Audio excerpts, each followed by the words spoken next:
नमस्कार दोस्तों, तो मैं हूं नागमणि कुमार और आप सभी का स्वागत है हमारे YouTube channel new era knowledge में। तो आज हम बात करने वाले हैं एस्टेट का जो एग्ज़ाम हुआ है, जिसमें 9-10 का BPSC के द्वारा एग्ज़ाम लिया गया था। तो उसका जो मैथ का पेपर है उसके बारे में हम लोग डिस्कशन करेंगे। जो क्वेश्चन आया है उसका सॉल्यूशन करेंगे और जो भी उससे रिलेटेड जो भी फैक्ट होगा हम उसके बारे में बताएंगे। तो जो क्वेश्चन जारी किया गया है BPSC के द्वारा उसको हमने प्रिंट आउट पूरा कर लिया है पेज।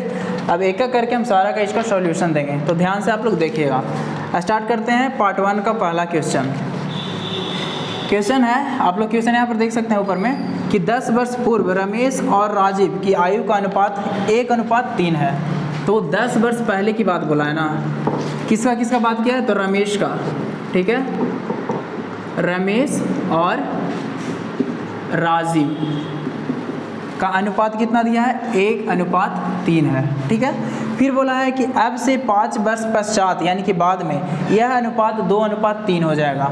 यानी कि आज से 5 वर्ष बाद कितना हो जाएगा, तो 2:3 हो जाएगा, ठीक है।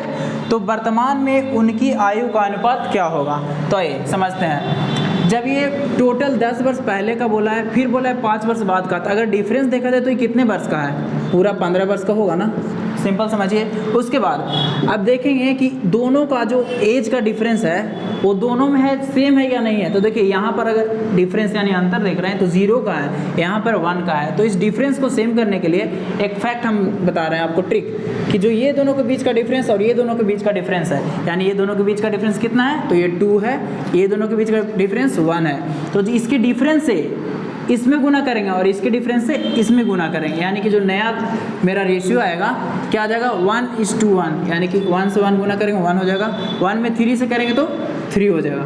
उसी तरह से 2 में 2 से कितना आ जाएगा, 2 2 जा 4 और 2 3 जा 6, यानी जो नया रेशियो आया मेरा 10 वर्ष पहले का वो 1:3 और 5 वर्ष बाद का वो 4:6, ठीक है। अब देखिए जो दोनों का डिफरेंस आया ना बिल्कुल सेम होगा, कितने का है, 3 वर्ष का, यहाँ भी 3 वर्ष का। अब सिंपल समझिए, क्वेश्चन में क्या मेरा आ रहा है, दोनों का अंतर 15 वर्ष का, हम कितना बोलेंगे, 3 वर्ष का आ रहा है। तो बताइए काटिए कितना आ गया, 5 वर्ष, ठीक है। अब देखिए अगर हम इस रेशियो से गुना करते हैं तो 10 वर्ष पहले का वैल्यू आएगा, इस रेशियो से गुना करते हैं तो 5 वर्ष बाद का वैल्यू आएगा। तो हम किसी एक का ले लेंगे, या तो इसका या तो इसका। तो इसका हम कर रहे हैं, यानी कि 10 वर्ष पहले का जो भी हम वैल्यू निकालने वाले हैं 10 वर्ष पहले का, तो 5 से इसमें गुना करेंगे, 5 × 1,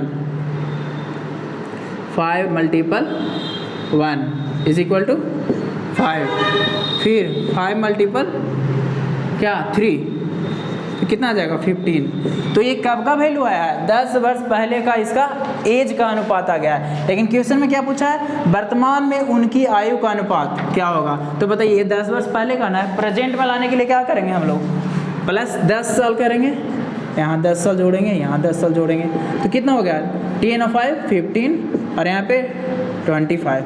तो ये मेरा जो आया वैल्यू वो प्रेजेंट का यानी वर्तमान के आयु का अनुपात, रमेश और राजीव के आयु का अनुपात आ गया। तो कर लेंगे यहाँ पे, रमेश और राजीव का अनुपात कितना हो जाएगा, 15:25, यानी काटिए, 5 3 जा 15, 5 5 जा 25, यानी कि ऑप्शन आपका कौन सा है, बी, यानी कि ऑप्शन बी इसका आंसर हो गया। नेक्स्ट क्वेश्चन पे चलते हैं। सेकंड क्वेश्चन नंबर, यदि मैं अपने घर से 5 किलोमीटर प्रति घंटा की गति से स्टेशन के लिए चलता हूँ तो मेरी गाड़ी मेरे स्टेशन पहुँचने से 7 मिनट पहले छूट चुकी होती है। यानी कि सिंपल समझिएगा कि जो मेरा स्पीड है, मेरा चलने का जो स्पीड है वो कितना स्टार्टिंग में दिया है, 5 km/h, ठीक है। अगर हम स्टेशन पहुंचते हैं तो मेरी गाड़ी मेरे स्टेशन पहुंचने से 7 मिनट पहले छूट चुकी होती है। सिंपल समझिए कि मान लीजिए हम इस स्पीड से जाते हैं तो जाने का समय वो t लगता है, ठीक है। अब बताइए 7 मिनट पहले छूट चुकी है, इसका मतलब क्या हुआ कि जब हम स्टेशन पहुँचे तो 7 मिनट पहले छूट चुका था, यानी कि कह सकते हैं कि हमको पहुँचने में जितना समय लगता है उससे 7 मिनट ज़्यादा लगा होगा। यानी कि 5 किलोमीटर प्रति घंटा की स्पीड से जाते हैं तो जो मेरा समय लगने वाला है वो t + क्या 7 लगेगा ना, क्यों, क्योंकि हम लेट पहुँच रहे हैं, ट्रेन है जो पहले ही खुल चुकी है। उसके बाद किंतु यदि मैं 6 किलोमीटर प्रति घंटा की गति से चलता हूँ। अब बोल रहा है कि यदि हम 6 किलोमीटर, ठीक है, प्रति घंटा के स्पीड से चलता हूँ तो मैं स्टेशन पर गाड़ी के छूटने से 5 मिनट पहले पहुँच जाता हूँ। मतलब अगर हम 6 के स्पीड से चलेंगे तो 5 मिनट पहले पहुँच जाऊँगा, यानी कि नॉर्मल जो मेरा समय लग रहा था उससे क्या 5 मिनट पहले, 5 मिनट पहले क्या स्टेशन पर पहुंच जाता हूं। तो कह रहा है कि मेरे घर और स्टेशन के बीच का दूरी बताइए। तो बताइए हमको कि चाल बराबर, सिंपल फार्मूला जानते हो कि चाल बराबर दूरी बटा समय होता है, लेकिन यहाँ पे हमको दे रखा है क्या, स्पीड यानी चाल दे रखा है और समय दे रखा है। ये जो मेरा समय है क्या चीज़ में है, मिनट में है, लेकिन यहाँ पे जो वैल्यू दिया गया है यूनिट वो किलोमीटर पर आवर में है। सेम यहाँ भी, यानी ये मिनट में, हम इसको ना चेंज करेंगे क्या चीज़ में, घंटा में। तो 60 से क्या करेंगे डिवाइड, तो ये क्या होगा मेरा घंटा हो गया। इसको भी 60 से डिवाइड करेंगे तो ये भी घंटा होगा। अब बताइए दूरी बराबर क्या फार्मूला होता है, चाल गुने समय। नॉर्मली हम लोग फार्मूला जानते हैं चाल बराबर दूरी बटा समय, लेकिन हम दूरी का वैल्यू निकालेंगे तो चाल गुने समय। तो ये मेरा हो गया चाल और ये हो गया समय, ये दोनों का क्या करेंगे मल्टीपल, तो क्या आएगा मेरा डिफरेंस, दूरी आएगा। सेम वही कंडीशन यहाँ पर भी अप्लाई करेंगे, तो चाल गुने समय बराबर दूरी, क्योंकि मेरे घर से स्टेशन का दूरी और स्टेशन से मेरे घर का दूरी होगा वो क्या होगा, बिल्कुल बराबर होगा। तो इसलिए दोनों का जो दूरी है वो क्या करेंगे, इक्वल कर देंगे।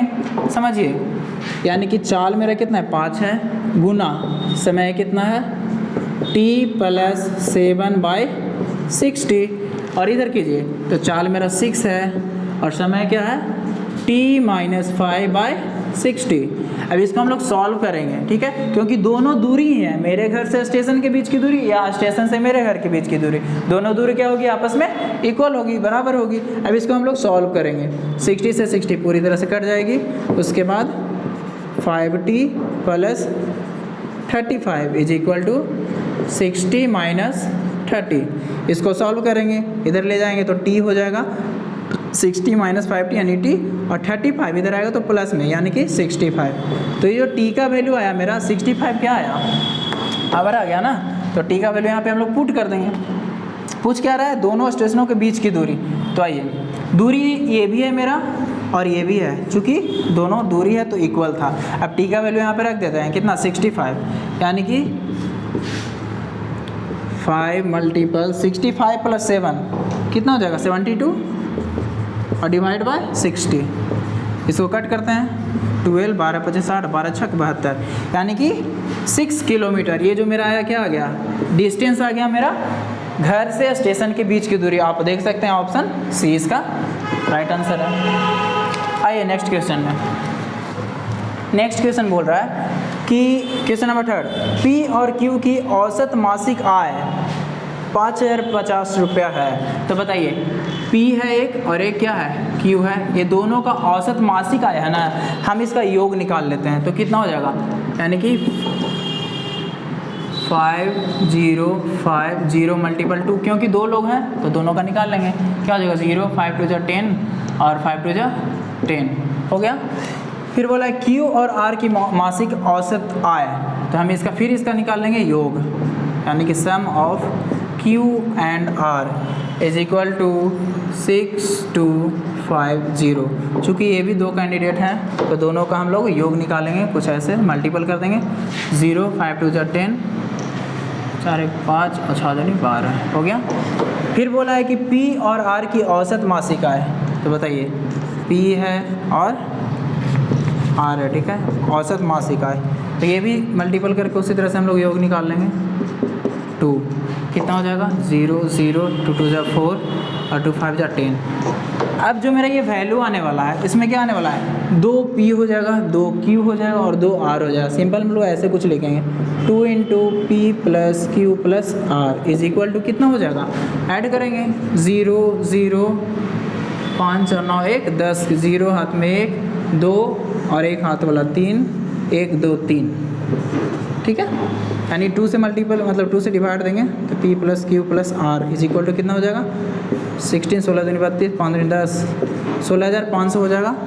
फिर देखिए तो किसका पूछा है, P की मासिक आय क्या होगी, P की मासिक आय क्या होगी, तो बताइए P का निकालना है, Q प्लस R का वैल्यू कहीं है मेरे पास, Q प्लस R का वैल्यू है कितना है यहाँ पे 12,500, तो यानी इसका अगर वैल्यू हम रख देते हैं 12,500 तो क्या है यहाँ से P का वैल्यू नहीं लेस करके निकाल सकते हैं, लेस कर देते हैं 0 0 0 6 में 2 गया तो 4, यानी कि जो मेरा वैल्यू आने वाला है 4,000, ये मेरा P का वैल्यू हो गया, P की मासिक आय।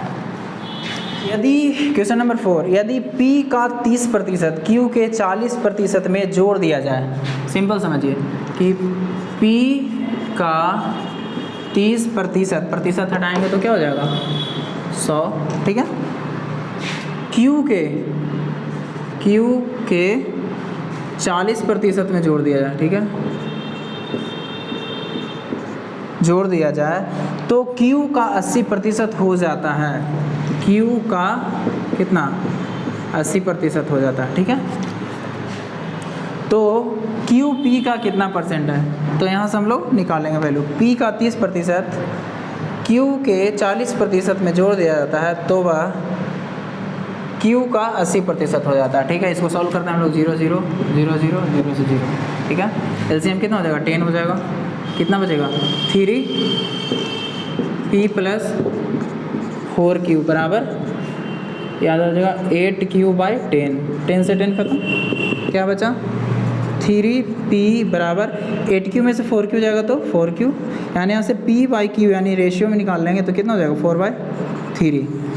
अब पूछा क्या है कि QP का कितना प्रतिशत है, तो QP का यहाँ पे ना सिंपल याद रखिएगा कि जिस भी इस स्टेटमेंट में जिसके साथ का वैल्यू का लिखा हुआ हो उसका वैल्यू डिनोमिनेटर यानी कि हर में रखेंगे, तो यहाँ पे किसके साथ है QP का, तो QP यानी P के साथ का लगा हुआ है तो Q का वैल्यू कितना 3 और P का ना, तो P का वैल्यू हमेशा नीचे रखिएगा, जब प्रतिशत निकालना हो तो P का वैल्यू कितना है 4, कितना प्रतिशत है तो 100 से गुना कर लेंगे, यानी कि 25 चौको 100 25 75%, ये मेरा आंसर, यानी कि ऑप्शन सी।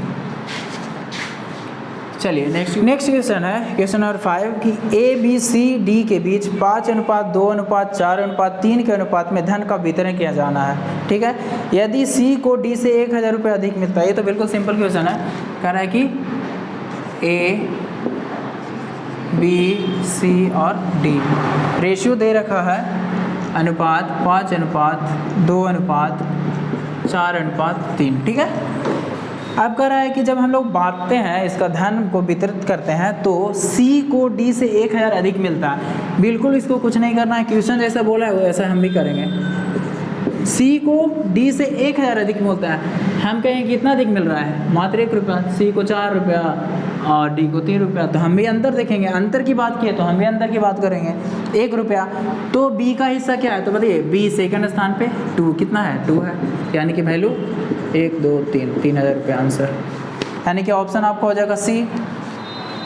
नेक्स्ट क्वेश्चन है कि एक दुकानदार एक घड़ी बेचते समय बिक्री मूल्य का 5% छूट देता है। सिंपल सा एक फंडा समझिए कि कोई भी एक घड़ी है उसका मूल्य मेरे पास ना 100 रुपया था, हम खरीद करके लाए थे, उसका मूल्य हम रख दिए थे 100 रुपया, ठीक है। हम जब इसको बेच रहे थे सेल कर रहे थे तो इसके ऊपर हमने 5% का छूट दिए, तो बताइए 5% का अगर आप छूट दोगे तो ये कितना में बिकेगा 95 रुपीज़ में बिकेगा, ठीक है।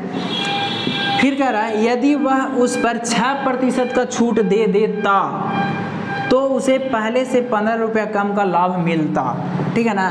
दिया था 5% का, लेकिन कह रहा है यदि हम इसे 6% देते हैं छूट, 5% के जगह पे 6% का छूट देते हैं तो उसको पहले से 15 रुपया कम का लाभ मिलता। बताइए 100 रुपया का कोई वस्तु है, 6% का अगर छूट देंगे तो कितना होगा 94 होगा, कॉस ये 95 ये 94 होगा, तो उसे 15 रुपया कम का लाभ होता है ना। तो क्वेश्चन के अकॉर्डिंग 15 रुपया कम का लाभ, हम कहेंगे कितना का कम का लाभ, तो 95 और 94 1 रुपये का कम का लाभ, कंपेयर कर देंगे। पूछा क्या है तो उस घड़ी का अंकित मूल्य, देखिए क्या माने थे हम 100, यानी कि 1500 रुपया, आंसर ऑप्शन आपका बी हो जाएगा। चलिए नेक्स्ट क्वेश्चन में चलते हैं। ये जो क्वेश्चन हम बता रहे हैं वो स्टेट क्लास 9-10 में पूछा गया है, जो कि अगस्त मंथ में एग्ज़ाम लिया गया था, उसी का ये है पेपर पूरा। इसके बाद नेक्स्ट क्वेश्चन है 7 नंबर क्वेश्चन। 3 संख्याएं 3:4:5 के अनुपात में है, उनमें सबसे बड़ी एवं सबसे छोटी संख्याओं का योग। सबसे पहले जो 3 वैल्यू दिया गया उसको लिख लेते हैं। क्या क्या दिया गया? 3:4:5, ठीक है। उनमें सबसे बड़ी एवं सबसे छोटी संख्या का योग। तो बताइए सबसे बड़ी संख्या ये है और सबसे छोटी संख्या ये है, ये दोनों का योग। चूँकि ये रेशियो में है तो रेशियो का कोई भी वैल्यू अपने आप में मतलब कांस्टेंट नहीं होता है, वो वेरिएबल वैल्यू होता है। क्योंकि वेरिएबल मतलब चेंजेबल, जो चेंज हो सकता है, कांस्टेंट वैल्यू नहीं होता है। तो हम लोग इसको x में मान लेंगे, 3x 4x 5x, ठीक है। पढ़िए क्वेश्चन। उनमें सबसे बड़ी एवं सबसे छोटी संख्या का योग, सबसे बड़ी और सबसे छोटी संख्या का योग बताइए कितना हो जाएगा? 8x, है ना। दूसरी संख्या तथा 52 के योग के बराबर है। तो दूसरी संख्या क्या है? 4 है, यानी कि 4x + 52, ठीक है ना। तो 8x में से 4x जाए तो कितना बचेगा? 4x = 52, यानी x का वैल्यू कितना हो जाएगा? 13×52, ठीक है। तो कह रहा है सबसे छोटी संख्या कौन सी है? तो सबसे छोटी संख्या तो 3 है, तो 13×52, यानी कि ऑप्शन आपका सी हो जाएगा। 13 × 4 = 52, ऑप्शन फिर से सी, ऑप्शन नंबर सी। चलिए नेक्स्ट क्वेश्चन है, बहुत इंपॉर्टेंट है, बहुत हर तरह के एग्जाम में पूछा जाता है इस तरह का क्वेश्चन। क्वेश्चन नंबर 8 लिख रहे हैं तो अच्छे से समझिएगा। 2 का पावर 2n - 1 = 1/8 का पावर n - 3, ठीक है। ये नॉमिनेटर डिनोमिनेटर क्वेश्चन हो गया, समझिएगा सिंपल। ये क्या है? 2 का पावर 2n - 1, बिल्कुल इसको ऐसे ही ना छोड़ दे रहे हैं, इसको कुछ नहीं कर रहे हैं, ठीक है। इसको बस क्या कर रहे हैं कि 1/, क्या हम लोग 2 को लिख सकते, 8 को लिख सकते हैं 2 का पावर 3 लिख सकते हैं ना, इसको बिल्कुल ऐसे ही कर रहे हैं 2 का पावर 3, और जो ऑलरेडी पहले से है उसको भी वैसे ही छोड़ दे रहा है, ठीक है। हो गया, अब इसको इरेज कर देते हैं। अब क्या करना है हमको कि अगर कोई वैल्यू ऐसे लिखा हो a का पावर 1/a का पावर 2, और अगर हम इसको नॉमिनेटर मतलब अंश में लाना होता है तो क्या करते हैं, इसका जो पावर का वैल्यू है वो साइन चेंज हो जाता है, यानी a का पावर -2 हो जाएगा इसका, ठीक है। तो उसी तरह से इसको भी हम लोग चेंज करेंगे, यानी 2 का पावर 2n - 1, इसको जब चेंज करेंगे तो क्या हो जाएगा? 2 का पावर, जैसे माइनस यहाँ पर आ गया तो यहाँ पर भी क्या हो जाएगा? माइनस आ जाएगा, यानी कि -3 × n - 3। अब इसको क्या करेंगे, चूँकि इक्वल के दोनों साइड बेस सेम है तो अब पावर आपस में क्या हो जाता है? इक्वल हो जाता है। ये ना मैथ का बेसिक कंसेप्ट है कि कोई भी अगर इक्वल के दोनों साइड का पावर बेस में है वो सेम है तो उसका पावर आपस में इक्वल हो जाता है। तो यहाँ से बेस सेम है, काट भी सकते हो, नहीं भी, उससे कोई फ़र्क नहीं पड़ता। 2n - 1 = क्या हो जाएगा? -3n, मल्टीपल कर देते हैं डायरेक्ट, माइनस प्लस 3 3 = 9, बस इसको सॉल्व कर देते हैं। ये 3n इधर आ जाएगा तो क्या हो जाएगा? 5n, और 9 और 1 10, यानी यहाँ से n का जो वैल्यू आएगा वो 2 आ जाएगा। तो n का ही तो वैल्यू पूछ रहा था, n का वैल्यू 2। अब जो पार्ट 1 का क्वेश्चन था जो कि जनरल क्वेश्चन होता है उसमें सबका कॉमन क्वेश्चन होता है, ये ख़त्म हो गया है। अब जो मेरा अपना जो मैथ का सब्जेक्ट होता है सबका, जैसे जिसका मैथ है उसका मैथ का 100 क्वेश्चन होता है, तो हम लोग इसका डिस्कशन करने वाला है जो कि क्वेश्चन नंबर 41 से स्टार्ट होता है। आइए पढ़ते हैं, आप लोग यहाँ देख सकते हैं। किसी ठोस को एक आकृति से दूसरे आकृति में बदलने के दौरान ठोस का आयतन क्या होगा? ऑप्शन ए है घटेगा, दूसरा है कि अपरिवर्तित रहेगा, तीसरा है कि बढ़ेगा, चौथा उपयुक्त में से एक से अधिक, और पांचवा उपयुक्त में से कोई नहीं। तो सिंपल समझिए कि कोई भी ऐसा 3D जिसमें आयतन आ सकता है, जिसमें जैसे मान लीजिए कि एक बेलन है, ठीक है, तो इसका कुछ वॉल्यूम होगा। एक मान लीजिए शंकु है, इसका भी कुछ वॉल्यूम होता है।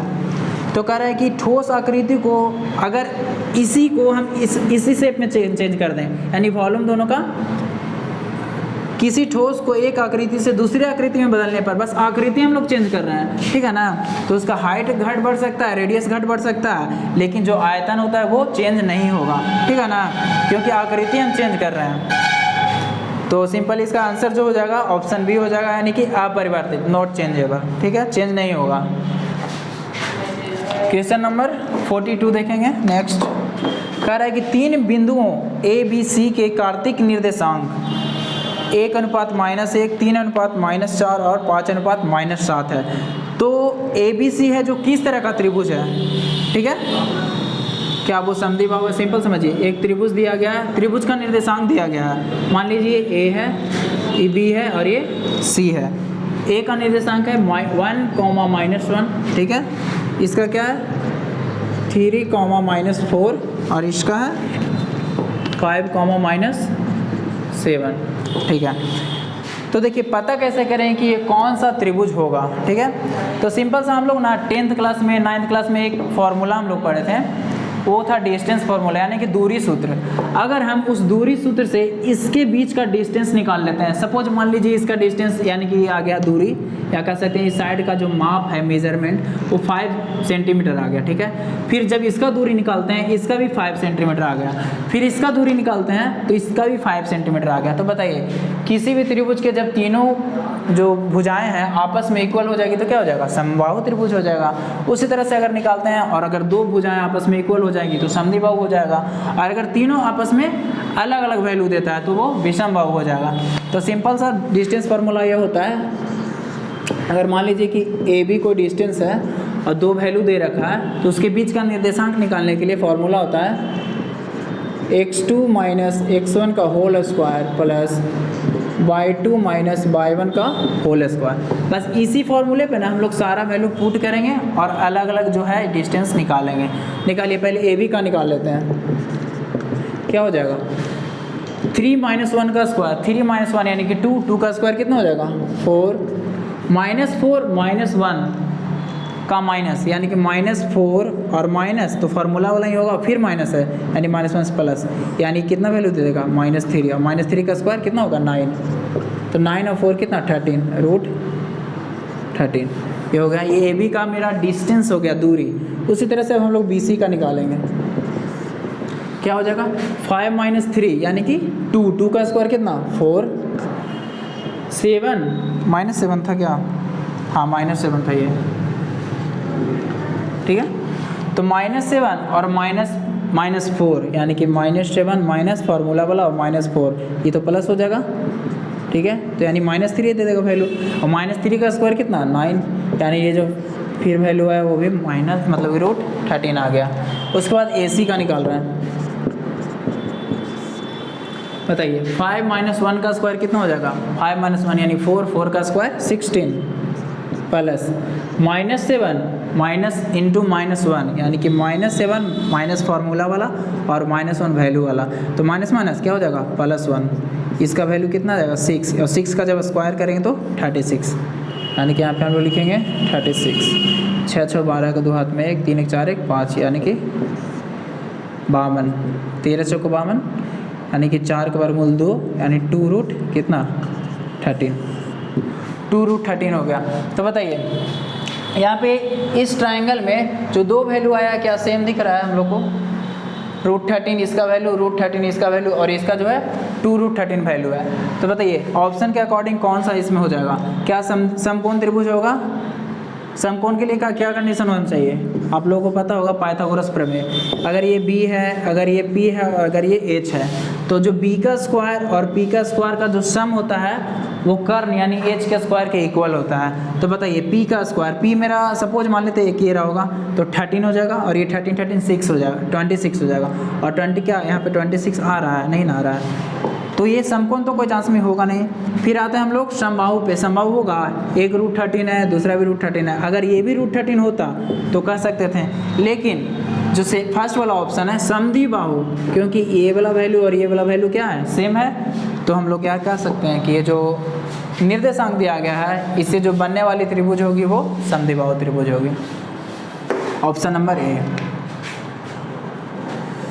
नेक्स्ट क्वेश्चन 43, एक मिठाई विक्रेता के पास 420 काजू की बर्फियाँ हैं और 150 बादाम की बर्फियाँ हैं। वह उन्हें इस तरह से ढेर करना चाहता है कि प्रत्येक ढेर में उसकी संख्या समान हो और वे ट्रे का कम से कम क्षेत्र ले।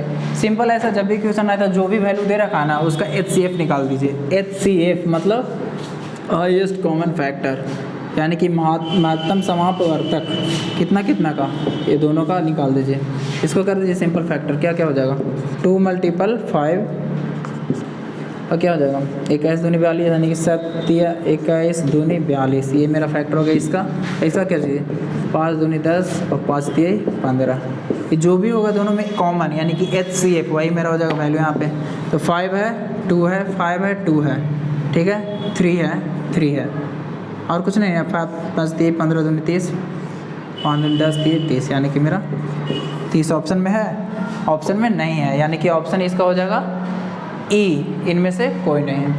हाँ, नेक्स्ट क्वेश्चन है कि माना x + 2y + 4 = 0 तथा -4x + 2y - 3 = 0 दो सरल रेखाओं के समीकरण हैं, तब क्वेश्चन नंबर 44,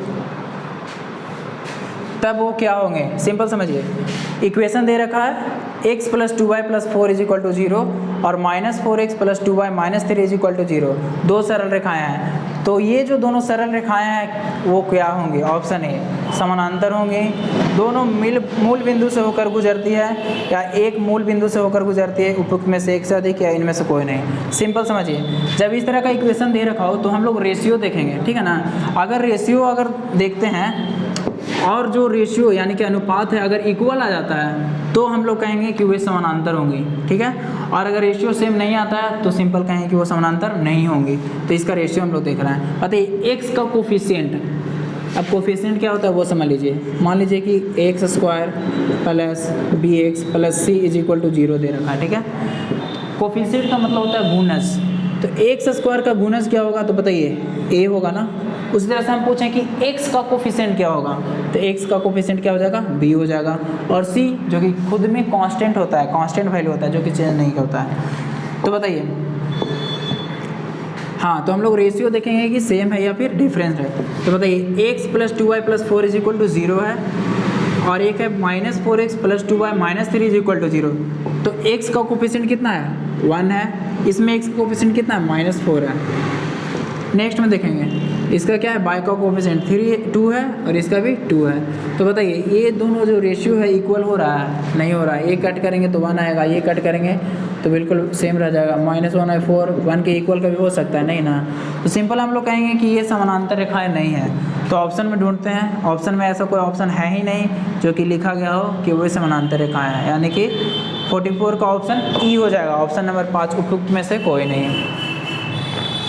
हेलो फ्रेंड्स, तो आइए हम लोग आगे क्वेश्चन करते हैं, क्वेश्चन नंबर 45, ठीक है। तो क्वेश्चन नंबर 45 में कि प्रीतम और राणा एक गोलाकार खेत के मैदान के चारों ओर चक्कर लगाता है, ठीक है। एक गोलाकार खेत है कुछ इस तरह का, ठीक है। प्रीतम एक चक्कर लगाने में 16 मिनट लगता है। मान लीजिए प्रीतम था जो कि यहाँ से स्टार्ट किया और ये पूरा राउंड यानी कि इस परिधि पे पूरा चक्कर, एक चक्कर लगाने में कितना ले रहा है? 16 मिनट का समय ले रहा है, ठीक है। यदि राणा 20 मिनट में चक्कर पूरा करता है, कोई एक और जो राणा है वो जब चक्कर पूरा करता है, एक चक्कर पूरा करने में कितना ले रहा है? राणा भी यहीं से चलता है और इसको पूरा करने में कितना लग रहा है? 20 मिनट का समय लग रहा है, ठीक है। तो यदि दोनों एक ही बिंदु से स्टार्ट करता है और एक ही समय पर और एक ही दिशा में चलना शुरू करता है, मतलब सेम डायरेक्शन में, अगर ये इधर की ओर जा रहा है तो ये भी है जो इधर की ओर ही जा रहा है, ठीक है। तो वे प्रारंभिक बिंदु पर कितने समय के बाद मिलेंगे? तो जब भी ऐसा क्वेश्चन हो ना कि एक ही समय में स्टार्ट करता हो, एक ही बिंदु से स्टार्ट करता हो, तो दोबारा वह किस मतलब कितने समय के बाद वह दोबारा मिलेंगे? तो जो भी वैल्यू दे रखा हो ना उसका सिंपल एलसीएम ले लीजिएगा। तो 20 और 16 का एलसीएम 2 2 जा 4 2 जा 5 और 16 का 2 2 जा 4 2 जा 8 2 जा 16, यानी 2 दूनी 4 5 20 दूनी 40 दूनी 80, यानी कि 80 मिनट जो होगा, 80 मिनट के बाद वह पुनः दोबारा दोनों है जो कि प्रारंभिक बिंदु पर ही मिलेगा जहाँ से स्टार्ट किया था वो। चलिए नेक्स्ट क्वेश्चन पे चलते हैं हम लोग। क्वेश्चन नंबर 46 कह रहा है वह सबसे बड़ी संख्या जो 450, 577 तथा 704 को विभाजित करने पर शेषफल क्रमशः 9, 10 तथा 11 देती है। देखिए वैल्यू दिया है कि 450, ठीक है, 577 और 704। वह सबसे बड़ी संख्या हमको बताना है जो कि ये तीनों नंबर में भाग देंगे ना, तो जब पहला नंबर में भाग देंगे तो शेषफल बचेगा वो 9 बचेगा। इसमें जब भाग देंगे वही सबसे बड़ी नंबर से, तो इसमें 10 बचेगा और इसमें 11 बचेगा। तो ऐसा जब भी क्वेश्चन हो ना, सबसे बड़ी संख्या निकालनी हो कि वो बड़ी से बड़ी संख्या ज्ञात करें, जब कोई नंबर में भाग देते हैं तो इतना इतना इतना शेषफल निकालना हो, इस शेषफल बचता है तो सिंपल हम लोग क्या करेंगे, जो दिया रहे शेषफल उसको क्या करेंगे, नंबर्स में से क्या करेंगे, लेस करेंगे। ठीक है, लेस कीजिए, कितना हो जाएगा 441, इसको लेस कीजिए 567 होगा ना, और ये हो जाएगा मेरा 693। और ये तीनों का क्या करेंगे हम लोग, HCF निकाल लेंगे, ये तीनों नंबर का HCF कैसे निकालेंगे तो बताइए। 441 को पहले फैक्टर तोड़ेंगे हम लोग, कितना हो जाएगा 21 मल्टीपल 21 होता है ना, तो 3 7 21, 3 7 21, ठीक है, 21 गुना 21 441 होता है। इसका करेंगे फैक्टर 567, तो कैसे देखिए 3 से पहले गुना करते हैं, 3 से डिवाइड देते हैं, 3 दूनी 6, फिर 26 बताओ 3 8 24, और फिर 3 9 27, इसको फिर करेंगे 3 से, कितना हो जाएगा 3 9 27, और नहीं 3 1 3 26, 3 8 24, 3 9 27, नहीं 3 से फिर से नहीं लगेगा, 3 से नहीं लग रहा, कितना बचा था 289 ना, इसको कितना से हम लोग डिवाइड दें, 7 से,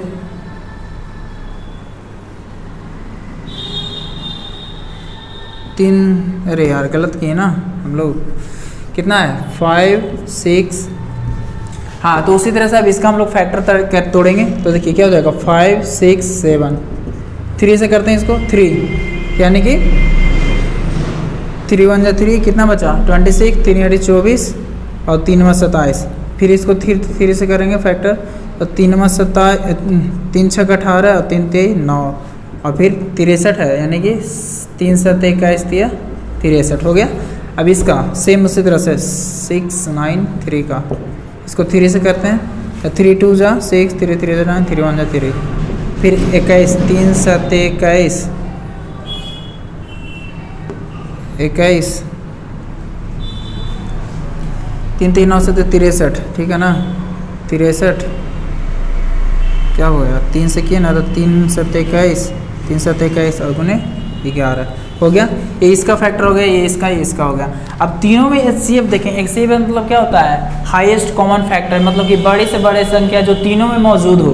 तो तीनों में क्या क्या मौजूद है देख लेते हैं, 7 3 7 3 7 3 है ना, ठीक है। उसके अलावा 3 भी है, 3 भी है, 3 भी है, 7 नहीं है, नहीं है, नहीं है, मतलब कि ऑल ओवर ये तीनों का HCF हम लोग क्या कर सकते हैं, 3 मल्टीपल 7, यानी 3 3 9 7 63, यानी कि 63 जो मेरा हो जाएगा इसका। अब ये बड़ी से बड़ी संख्या हो जाएगी, जिसमें 450 में डिवाइड देंगे तो 9 शेषफल आएगा, 577 में भाग देंगे 63 से तो 10 शेषफल आएगा, और 704 में डिवाइड देंगे तो 11 शेषफल आएगा। तो इस तरह से आप आसान तरीके से आप लोग निकाल सकते हैं। चलिए नेक्स्ट क्वेश्चन की तरफ बढ़ते हैं। 47 क्वेश्चन नंबर, यदि अल्फा बीटा गामा बहुपद x³ - 6x² - x + 30 के शून्यक हैं तो alpha into beta plus beta into gamma plus gamma into alpha का मान ज्ञात कीजिए। क्वेश्चन आप लोगों को ऊपर दिख रहा होगा, क्वेश्चन लिख रहे हैं फिर भी हम, x³ - 6x² - x + 30, ठीक है। और निकालना है हमको वैल्यू, वह है alpha into beta plus beta into gamma plus gamma into alpha का वैल्यू फाइंड करना है। तो सिंपल आपको याद होगा, जब हम लोग क्वाड्रेटिक इक्वेशन पढ़ते थे द्विघात समीकरण, तो उसमें जो द्विघात समीकरण का समीकरण होता था ax² + bx + c, तो उसमें जो मूल का योग होता था शून्यक निकालते थे, अल्फा प्लस बीटा तो होता था -b/a। उसी तरह से इसमें भी होता है alpha plus beta plus gamma, alpha plus beta plus gamma is equal to क्या होता है, इसमें भी होता है -b/a। और यही जब गुना में हो जाए तो क्या करते हैं c/a, जैसे कि यहाँ पे alpha into beta plus beta into gamma plus gamma into alpha का वैल्यू क्या हो जाएगा c/a। तो बताइए यहाँ पे c क्या है, तो c का वैल्यू यानी x का कोफिशिएंट -1 और a का वैल्यू 1, यानी सिंपल हम इसको क्या कर सकते हैं -1 वैल्यू हो जाएगा। ऑप्शन आपका B, 47 का B, 47 का B, ठीक है। तो इस तरह से बना सकते हैं। अगर पूछता है इसका वैल्यू तो हम लोग क्या करते हैं -b/a, तो -b कितना, एक तो फार्मूला वाला माइनस और b का वैल्यू -6, और ए का वैल्यू 1, यानी कि माइनस माइनस प्लस 6 हो जाता। अगर ऐसा पूछता तो ठीक है, गुना वाला है तो इसका वैल्यू होता, फॉर्मूला होता C/A। चलिए